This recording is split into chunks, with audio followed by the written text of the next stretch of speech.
জাহান্নামের ভিতরে হাজার হাজার বছর শুধু ইয়া হান্নান ইয়া মান্নান, ইয়া হান্নান ইয়া মান্নান কয়ে ডাকবো। হাজার হাজার বছর গুনাহ পরিমাণ শাস্তি ভোগ করব। আল্লাহ পাক রব্বুল আলামিন তার ডাকে জবাব দিবেন না, কারণ তার আমল, তার কলিজার ভিতরে শুধু ঈমান আছে, আমল নাই। ঈমানের কারণে আল্লাহ পাক রব্বুল আলামিন ঈমানদারকে একদিন না একদিন আল্লাহ জান্নাত দিবই দিব, ঈমানের খাতিরে দিব। কিন্তু কতদিন পর? কই গুনাহ পরিমাণ শাস্তি ভোগ করার পর, গুনাহ পরিমাণ শাস্তি ভোগ করার পর এই লোকটার গুনাহ যেহেতু বেশি ছিল, আল্লাহর গোলাম হাজার হাজার বছর জাহান্নামের আগুনে জ্বলল। আর আল্লাহকে শুধু ডাকে, মালিক জবাব দেয় না, আল্লাহ পাক ডাকে জবাব দেন না।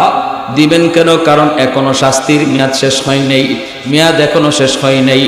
যেদিন মেয়াদ শেষ হয়েছে আল্লাহ পাক রব্বুল আলামিন জিব্রাইল আমিনকে বলে, জিব্রাইল জাহান্নামের ভিতরে যায় ঢুকো, যায় দেখো কে আমাকে এইভাবে ডাকতেছে।